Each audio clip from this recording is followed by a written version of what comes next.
News 24 এর সন্ধ্যার সংবাদে আপনাকে স্বাগতম। প্রথমেই জানিয়ে দিচ্ছি সংবাদের শিরোনাম, পরে থাকবে বিস্তারিত। শুরুতেই জানাবো, গোপন কক্ষে ব্যালটে সিল মেরে বাক্স ভরছিলেন আনসার সদস্য।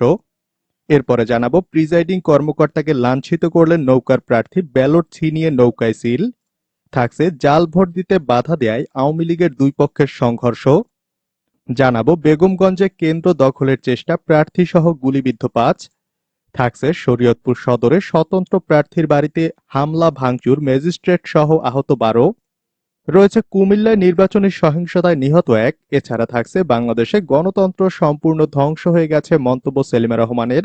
এবং সবশেষে জানাবো, পুলিশের কাজটি পুলিশ করছে মন্তব্য স্বরাষ্ট্রমন্ত্রীর। এতক্ষণ শুনছিলেন সংবাদের শিরোনাম, এবারে বিস্তারিত। গোপন কক্ষে ব্যালটে সিল মেরে বাক্স ভরছিলেন আনসার সদস্য। বগুড়ার শিবগঞ্জ উপজেলার বিহার ইউনিয়ন পরিষদ নির্বাচনে ভোটকেন্দ্রের গোপন কক্ষে ঢুকে ভোটারদের বদলে কেন্দ্রে দায়িত্বরত এক আনসার সদস্য ব্যালটে সিল মেরে বাক্সে ফেলছেন। আজ বৃহস্পতিবার বেলা 11টার দিকে বিহার মোহাম্মদ আলী মেমোরিয়াল উচ্চ বিদ্যালয় ভোটকেন্দ্রে এই ঘটনা ঘটে। ওই আনসার সদস্যের নাম শাহানা আক্তার। ভোটারদের বদলে সিল মেরে ব্যালট বাক্স ফেলার বিষয়ে জানতে চাইলে তিনি বলেন, তিনি ভোটারদের বদলে ব্যালটে সিল মেরে বাক্সে ফেলেননি। এক মধ্যবয়সী নারীকে সহায়তা করার জন্য তিনি কেন্দ্রের ভেতরে গিয়ে তাকে সহায়তা করেছেন। তবে ওই কেন্দ্রের প্রিজাইডিং কর্মকর্তা সানোয়ার হোসেন এ বিষয়ে কথা বলতে রাজি হননি। মেমোরিয়াল উচ্চ বিদ্যালয়ের একই চত্বরে থাকা বিহার সরকারি প্রাথমিক বিদ্যালয় কেন্দ্রের প্রিজাইডিং কর্মকর্তা সঞ্জীব কুমার সরকার বলেন, কোনো অপ্রীতিকর ঘটনা ছাড়াই এখানে শান্তিপূর্ণভাবে ভোট গ্রহণ শেষ হয়েছে। বেলা 3টা পর্যন্ত 1085 ভোট পড়েছে। এই কেন্দ্রে ভোটার 1914। প্রিজাইডিং কর্মকর্তাকে লাঞ্ছিত করলেন নৌকার প্রার্থী, ব্যালট ছিনিয়ে নৌকায় সিল। জামালপুর সদর উপজেলার মেস্টা ইউনিয়ন পরিষদ নির্বাচনের একটি কেন্দ্রে নৌকার প্রার্থী দলবল নিয়ে হামলা করে ব্যালট পেপার ছিনিয়ে নেন। এ সময় তারা সেসব ব্যালট পেপারে নৌকা মার্কায় সিল মারতে থাকেন। নৌকার প্রার্থী প্রিজাইডিং কর্মকর্তার শার্টের কলার চেপে ধরে তাকে লাঞ্ছিত করেন।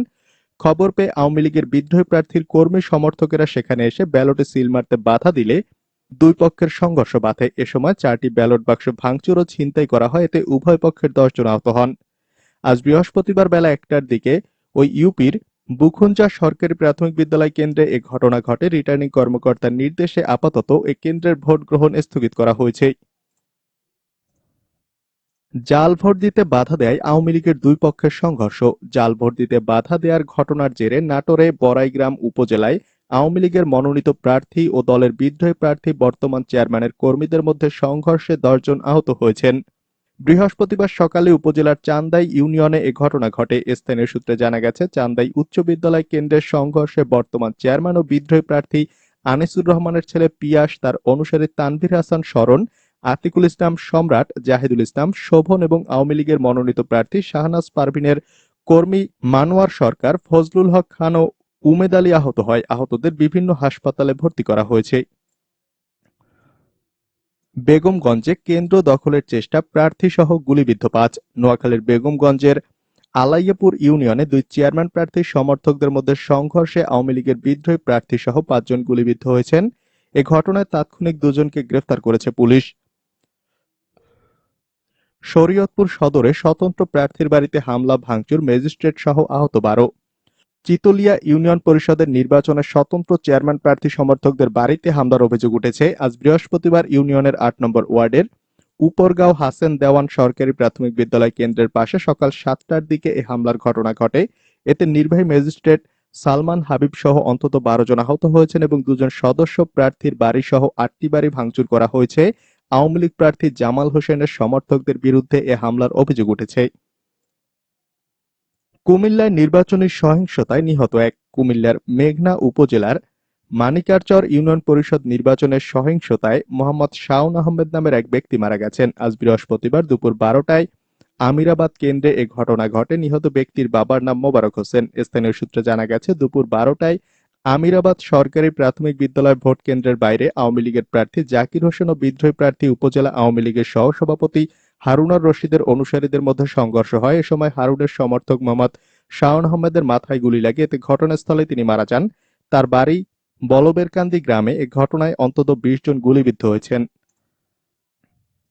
বাংলাদেশে গণতন্ত্র সম্পূর্ণ ধ্বংস হয়ে গেছে মন্তব্য সেলিমা রহমানের। বাংলাদেশে এখন গণতন্ত্র সম্পূর্ণ ধ্বংস হয়ে গেছে বলে মন্তব্য করেছেন বিএনপির স্থায়ী কমিটির সদস্য বেগম সেলিমা রহমান। তিনি বলেন, আজকে দেশে নির্বাচন বলতে কিছু নেই। নির্বাচন কমিশন একটা আজ্ঞাবহ দাসে পরিণত হয়েছে। এর বিরুদ্ধে আমাদের আন্দোলন চলছে, চলবে। এই নির্বাচন নিয়ে আমাদের কোনো বক্তব্য নেই। তিনি আরো বলেন, আপনারা জানেন বাংলাদেশে এখন গণতন্ত্র সম্পূর্ণ ধ্বংস হয়ে গেছে। নির্বাচন বলতে কিছু নেই। নির্বাচনের দিনের ভোট রাতে হয়। এমনকি যে নির্বাচন কমিশন আছে সেটা একটা আজ্ঞাবহ দাসে পরিণত হয়েছে। বৃহস্পতিবার বেলা 11:30টার দিকে নবগঠিত বরিশাল জেলা ও মহানগর বিএনপির কমিটির নেতাদের নিয়ে শেরেবাংলা নগরে জিয়াউর রহমানের সমাধিতে ফুল দিয়ে শ্রদ্ধা জানানোর পর বিএনপির স্থায়ী কমিটির সদস্য তিনি এসব কথা বলেন। সেলিমা রহমান বলেন, এখন বিএনপির উপর সবচেয়ে বেশি নিপীড়ন নির্যাতন হচ্ছে। আমাদের ৩৫ লাখ নেতাকর্মীর নামে ১ লাখ মামলা চলছে। বিএনপি, যুবদল, ছাত্রদল যখন যাকে পাচ্ছে ঘর থেকে হোক, রাস্তা থেকে হোক তুলে নিয়ে যাচ্ছে। আমাদের লক্ষ্য স্বৈর শাসনের অপসারণ করে সত্যিকারের গণতন্ত্র প্রতিষ্ঠা করা। সেজন্য দেশনেত্রী খালেদা জিয়া সহ দলের নেতাকর্মীরা লড়াই করছেন। পুলিশের কাজটি পুলিশ করছে মন্তব্য স্বরাষ্ট্রমন্ত্রীর। নরসিংদী ও কক্সবাজারের নির্বাচনী সহিংসতায় ৪ জন নিহতের খবর পাওয়া গেছে। এ নিয়ে স্বরাষ্ট্রমন্ত্রী আসাদুজ্জামান খান কামাল বলেছেন, পুলিশের কাজটি পুলিশ করছে। বৃহস্পতিবার দুপুরে সচিবালয়ে জাতির পিতা বঙ্গবন্ধু শেখ মুজিবুর রহমানের জন্মশতবার্ষিকী উদযাপন উপলক্ষে গঠিত নিরাপত্তা বিষয়ক উপকমিটির আহ্বায়ক স্বরাষ্ট্রমন্ত্রী আসাদুজ্জামান খান কামালের সভাপতিত্বে অনুষ্ঠেয় সভায় তিনি একথা বলেন। স্বরাষ্ট্রমন্ত্রী বলেন, প্রধানমন্ত্রী স্পষ্ট বলে গিয়েছেন, সুষ্ঠু ও নিরপেক্ষ নির্বাচনের জন্য আমাদের নিরাপত্তা বাহিনীকে যাতে ব্যবস্থা গ্রহণ করতে বলা হয় সেটি করা হয়েছে। সুষ্ঠু ও নিরপেক্ষ নির্বাচন করার জন্য তারা কাজ করে যাচ্ছেন। আসাদুজ্জামান খান বলেন, পুলিশের কাজটি পুলিশ করছে। আমাদের বিশাল এলাকা নিয়ে নির্বাচন হচ্ছে। এই ইউপি নির্বাচন, এটা সবসময় আপনারা দেখে আসছেন। এটা গোষ্ঠীর নির্বাচন, আধিপত্যের নির্বাচন। এখানে সবকিছু একটু ঝগড়াঝাটি হয়েই থাকে। তিনি আরো বলেন, যেটা হয়েছে বেশ কয়েকটি জায়গায় হতাহতের ঘটনা আমরা দেখেছি। পুলিশ যথার্থভাবে চিহ্নিত করেছে, দোষীদের এরই মধ্যে গ্রেফতার করে ফেলেছে। যারা এই চক্রান্তের সঙ্গে জড়িত তাদেরকে চিহ্নিত করে ব্যবস্থা গ্রহণ করা হচ্ছে। বন্দরে কেন্দ্র দখলের চেষ্টা, সংঘর্ষে পুলিশ ইন্সপেক্টর আহত। নারায়ণগঞ্জের বন্দরে নির্বাচনের আগের রাতে পুলিশের সঙ্গে সংঘর্ষের ঘটনা ঘটেছে। এতে পুলিশ পরিদর্শক সহ ১০ জন আহত হয়েছেন। বুধবার দিবাগত রাত ১২টার দিকে বন্দরের ধামগড় ইউনিয়ন পরিষদের জাঙ্গাল এলাকায় এ সংঘর্ষের ঘটনা ঘটে। আহতদের মধ্যে পরিদর্শক নিরু মিয়া, এসআই সোহেল রানার অবস্থা আশঙ্কাজনক। তাদের ঢাকা মেডিকেল কলেজ হাসপাতালে ভর্তি করা হয়েছে। পুলিশ বলছে, একদল বহিরাগত সন্ত্রাসী কেন্দ্র দখলের চেষ্টা করছিল। তাদের প্রতিহত করতে শতাধিক রাবার বুলেট, শটগানের গুলি ছুড়েছে পুলিশ। ৩ জন পুলিশ সদস্য আহত হয়ে ঢাকায় চিকিৎসাধীন রয়েছেন। তবে কেন্দ্র দখলের চেষ্টায় কোনো প্রার্থীর লোকজন জড়িত ছিল কিনা সে বিষয়ে পুলিশ এখনো নিশ্চিত করে কিছু বলতে পারেনি।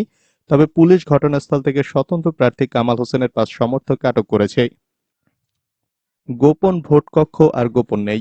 দ্বিতীয় ধাপে আজ বৃহস্পতিবার দেশের ৮৩৫টি ইউনিয়নে ভোট গ্রহণ চলছে। দ্বিতীয় ধাপের মেহেরপুরের গাংনী উপজেলার কাথুলি ইউনিয়নের লক্ষ্মীনারায়ণপুর ধলা গ্রামের ৭ নম্বর ভোট কেন্দ্রে ভোট গ্রহণ চলছে। কিন্তু ভোট গ্রহণের জায়গাটি পর্দা দিয়ে ঘেরা না থাকায় পছন্দের প্রার্থীকে ভোট দেওয়া গোপন রাখা যাচ্ছে না। বিপাকে পড়ছেন ভোটাররা, কারণ তাদের ধারণা কাকে ভোট দিচ্ছেন অন্যরা দেখতে পেলে এলাকায় ভোটাররা সমস্যায় পড়তে পারেন। ওই কেন্দ্রের প্রিজাইডিং কর্মকর্তা মতিউর রহমান বলেন, বুথ পর্দা দিয়ে ঘেরার ব্যবস্থায় ঘাটতি রয়েছে, পর্যাপ্ত সরঞ্জাম নেই। এই কেন্দ্রে ভোটার মাকসুরা খাতুন বলেন, প্রতীকে সিল দেওয়া অনেকে দেখতে পারছে। এভাবে ভোট দিলে পরে এলাকায় সমস্যায় পড়তে হবে। বিশেষ করে নারী ভোটারদের চরম বিড়ম্বনায় পড়তে হচ্ছে। ভোট দেওয়ার বুথটি কাপড় দিয়ে ঘেরা থাকে। এই কেন্দ্রে স্কুলের শিক্ষার্থীদের বেঞ্চ লম্বালম্বি করে বুথ ঘেরার ব্যবস্থা করা হয়েছে। জেলা নির্বাচন কর্মকর্তা মোহাম্মদ আবু আনসার বলেন, ভোট প্রদান অবশ্যই গোপন ও ঘেরা স্থানে থাকতে হবে। এর ব্যত্যয় ঘটলে ব্যবস্থা নেওয়া হবে। এদিকে ভোররাতের সংঘর্ষে নিহত ৩, সকাল থেকে ভোট শুরু। নরসিংদী ভোটের আগে নির্বাচনী সহিংসতায় গুলিবিদ্ধ হয়ে ৩ জন নিহত হয়েছেন বলে জানা গেছে।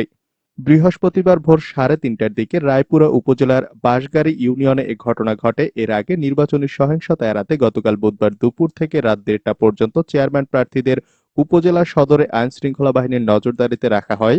সেখান থেকে গিয়ে সংঘর্ষে জড়িয়ে পড়েন তারা। তবে সংঘর্ষের পর সকাল থেকে আইনশৃঙ্খলা বাহিনী পরিস্থিতি নিয়ন্ত্রণে নেওয়ায় সকাল ৮টা থেকে সুষ্ঠুভাবে ভোট গ্রহণ শুরু হয়। আজ বৃহস্পতিবার দ্বিতীয় ধাপে নরসিংদীর রায়পুরা উপজেলার ১০টি ও সদর উপজেলার ২টি ইউনিয়নে নির্বাচন অনুষ্ঠিত হচ্ছে। মুজিবনগরে উত্তেজনা থামাতে পুলিশের ফাঁকা গুলি। মেহেরপুরের মহাজনপুর ইউনিয়নের ৮ নম্বর ওয়ার্ড কোমরপুর পশ্চিমপাড়া সরকারি প্রাথমিক বিদ্যালয় কেন্দ্রে প্রতিদ্বন্দ্বী ২ প্রার্থীর এজেন্টের মধ্যে কথা কাটাকাটির জের ধরে ভোট কেন্দ্রে উত্তেজনা দেখা দেয়। এ সময় পরিস্থিতি নিয়ন্ত্রণে আনতে পুলিশ 4 রাউন্ড ফাঁকা গুলি ছোড়ে প্রায় 30 মিনিট ভোট বন্ধ থাকার পর পুনরায় ভোট গ্রহণ শুরু হয়। এ সময় নৌকার দুই এজেন্টকে পুলিশ হেফাজতে নেয়। আজ বৃহস্পতিবার মুজিবনগর উপজেলার মহাজনপুর ইউনিয়নের কোমরপুর পশ্চিমপাড়া প্রাথমিক বিদ্যালয়ের কেন্দ্রে ভোট গ্রহণের শুরুতেই এ ঘটনা ঘটে। এদিকে নৌকার সমর্থিত রেজাউর রহমান নান্নু অভিযোগ করেন, এসআই শরীফুল ইসলাম হাবিব তার কপালে পিস্তল ঠেকিয়ে হত্যার হুমকি দিয়েছেন। আওয়ামী লীগ মনোনীত প্রার্থী রেজাউল রহমান নান্নু বলেন, প্রতিপক্ষ আনারস প্রার্থীর এজেন্টরা ওই কেন্দ্রে জোরপূর্বক ভোট দিচ্ছিল। এ সময় আমি সেখানে উপস্থিত হয়ে ঘটনার প্রতিবাদ করি। এ সময় কেন্দ্রের কর্তব্যরত পুলিশের এসআই শরীফুল ইসলাম হাবিব আমার মাথায় পিস্তল ঠেকিয়ে হত্যার হুমকি দেয়। আমি প্রার্থী তার পরিচয় দেওয়ার পরও সে আমাকে হুমকি দেয়।